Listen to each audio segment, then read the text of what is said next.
truly all-round experience to be here and to experience excellence in every field.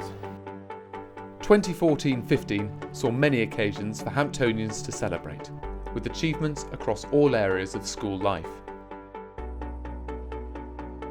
I think Hampton School gives to its pupils a grounded intelligence, whether that's in the sports, drama, arts or academia itself. And that is a willingness to demonstrate the intelligence rather than just to simply tell people about it. And I think that's a great asset.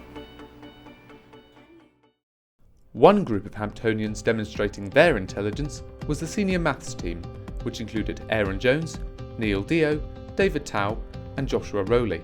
They faced 78 other schools in the final of the most prestigious national maths competition in the country, the UK Maths Trust Senior Team Challenge. Hampton had won the challenge the year previously, and the team were feeling the pressure.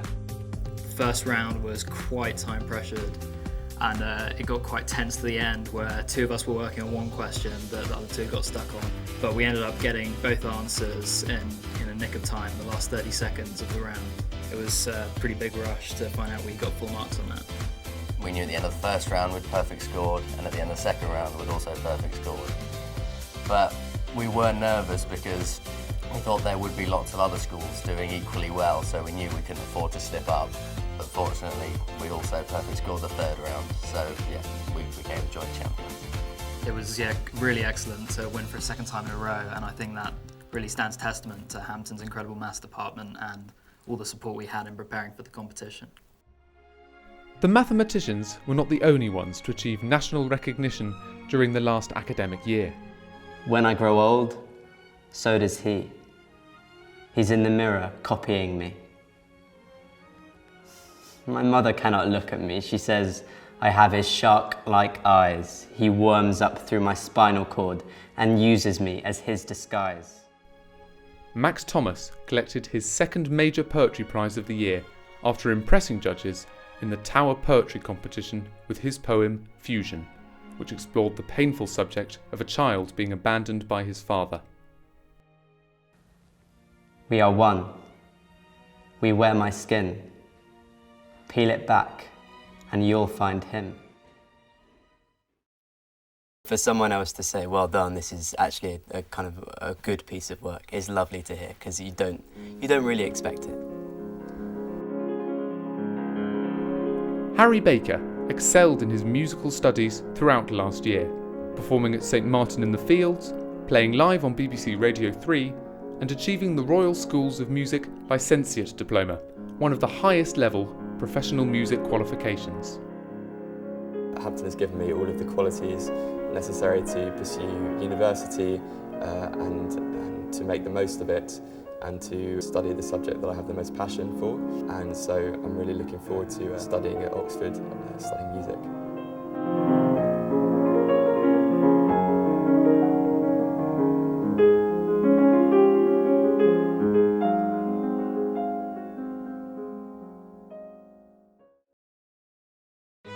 This summer's public examination results reinforced Hampton's standing as one of the leading academic schools in the country.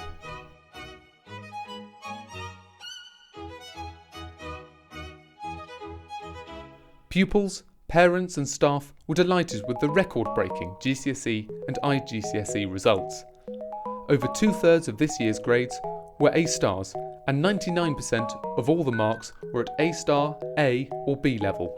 I opened up the envelope and I saw A stars. I kept looking and saw more A stars. I was really chuffed, over the moon with my results.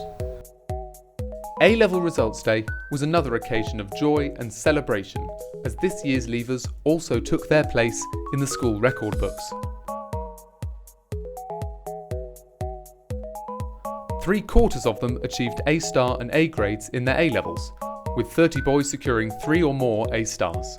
These outstanding results secured places at top universities for our leavers, with 25 now studying at Oxford and Cambridge.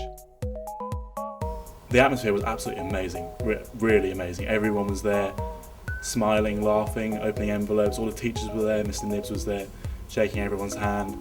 The letter, obviously, pretty much the best letter I've opened yet. Phoned up my parents and Mum was in tears, Dad was not saying much either. I think the exam results are so strong just because you're in this atmosphere where everyone's working hard around you and everyone's doing all they can, and you just want to be part of that. Academia is only one element of being at Hampton School. The extensive range of extracurricular activities on offer allows every Hamptonian to shine.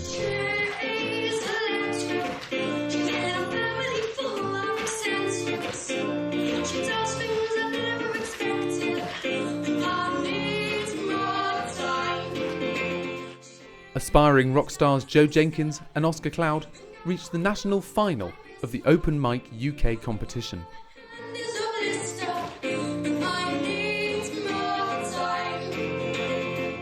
The reason the final was absolutely ridiculous. We only signed up for a bit of fun.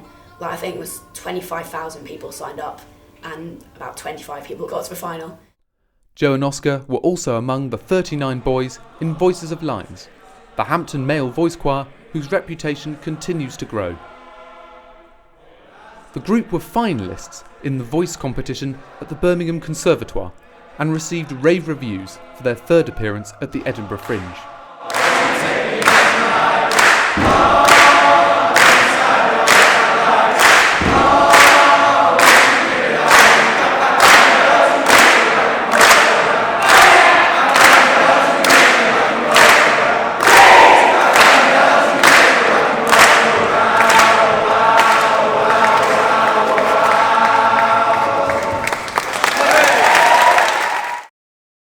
Senior Hamptonians also received wonderful reviews for their performances on stage during the last academic year. The Hampton and the Lady Eleanor Hollis spectacular joint musical Jekyll and Hyde was a sellout, and Journey's End, the classic play about life on the front line during World War I, received wide acclaim. Don't get too down this way. So we'll never get down there. Let's get once. Very good. We were all really dedicated and working hard on it, so it was just fantastic to be a part of something so slick and driven as well. Everyone really giving it their all. It was fantastic. Well, everyone who came to see it really was very enthusiastic about it. They all seemed to really enjoy it. They found it very moving as well, because they could really picture us in that position, because we were obviously very close in age to the people who would actually be there. So they really found it very poignant and moving, the fact that such young actors were doing such a mature performance, but we were actually the right age, so it really hit home with them. 2014-15 was a year of successes for Hampton sportsmen.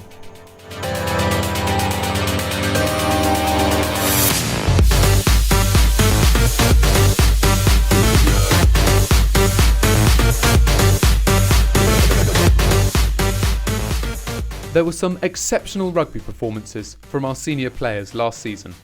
The second 15 and the under 16As both won the Middlesex Cup, and the first team proved themselves as one of the top schoolboy teams in the country. This year at Hampton, the rugby's been really impressive. We've beaten Dulwich, which were the first Hampton team to do that, and then we also made it to the quarterfinals of the NatWest Cup. And then we had a pretty decent 7th season as well, getting to Rosslyn Park plate final. One of the funniest things would be Sam Curran. He took an interception against RGS high wicket. I wasn't supposed to be on the wing, unfortunately, but I was there and the ball went behind the RGS high wicket player, popped up for me, I caught it and just pinned my ears back. He'd tell you it was about 8 metres, but it's about 30 metres to score. As soon as I got over the line, I couldn't believe it. I thought it was a dream. Probably needing an oxygen tank afterwards because it's just absolutely shattered after that. I turned around, all the Hampton boys were cheering in front of me and all the teachers and parents on the touchline as well. So it was really good to get the try and all the boys were really happy for it as well. Mason, sit up and swing now. The Boat Club continues to go from strength to strength. Stay on that pace from 36ers.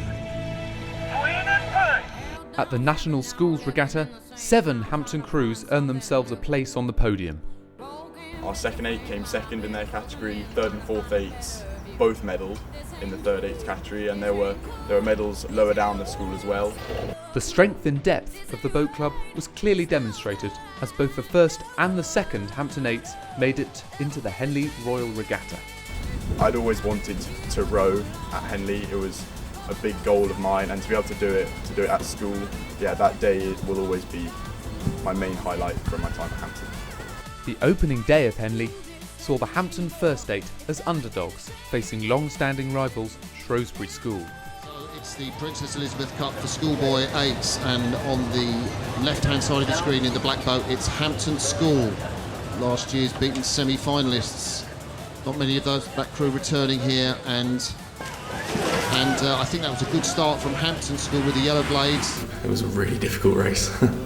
Shrewsbury School in the yellow boat that's closest to you have moved back a little bit on Hampton, and I think this could be anybody's race, but camera angles may be deceptive. How do you read it, Mark? They moved very fast. They gained about half a length over a couple of 100 metres, and in my mind I was like thinking, don't panic, don't panic. We just had to go for it. An upset coming up here. Hampton School take the heat of the Princess Elizabeth Cup. There they go, across the finishing line, a close race from Shrewsbury School. It was brilliant to cross the line. It was a great feeling to know we'd won. That is a fantastic result, and you would not have picked that coming into this race. A tremendous race for the boys and their coach, Neil Double. Not giving in. I'm not giving in. The long summer days saw the cricketers demonstrating their prowess on Hampton's sports fields. The first 11 enjoyed a strong finish to their season. We played 6 games at the end against various opposition, 5 of them touring sides, 4 from Australia. It was a good way to finish the season, definitely winning 6 in a row. I think definitely from a team's point of view, Harry Mays scoring his first 100 was something that everyone enjoyed watching, and he's recounted the last delivery to me many times. It was a short ball, he swivel pulled it, hit it off, past the wicket-keeper, and his arms were aloft in celebration.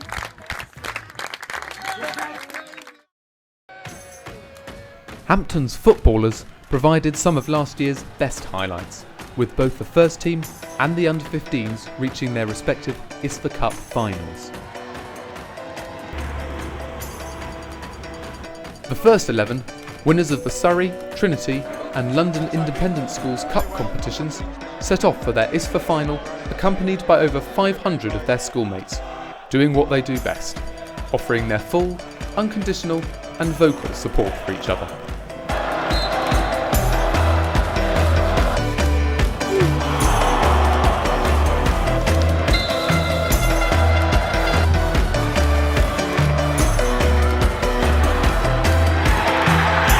On this occasion, the scoreline didn't go Hampton's way, but there were plenty of memorable moments and reasons to smile. Without doubt, the most embarrassing moment of my final year at Hampton was the ISFA final, March 2015. Mr. Mills called me over, and it was a big moment. I was feeling excited, ready to get on. In my ecstasy, I ran onto the pitch for Howard Webb, a World Cup final referee, a man who has refereed Messi, Xavi, Iniesta, some of the greats, to say, you've still got your tracksuits on. And my face crumbled, everything crumbled. And we then proceeded to concede almost immediately, so not my finest hour. The under-15A footballers also took an impressive entourage to the Pirelli Stadium in what was to prove a very enjoyable occasion for all. The game itself was brilliant. We could have asked for a better game. We went 2-0 up, Clodrow getting 2 great goals.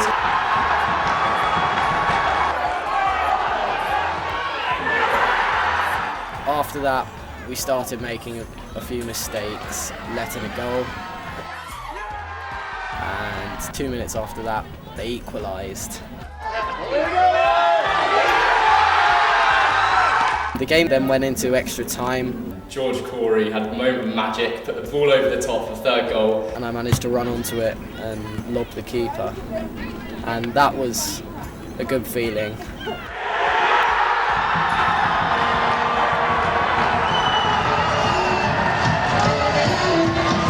It was absolutely amazing to lift the trophy, and when I lifted it above my head, the fans sort of all jumped up and down and went absolutely crazy. It was incredible. It was just amazing.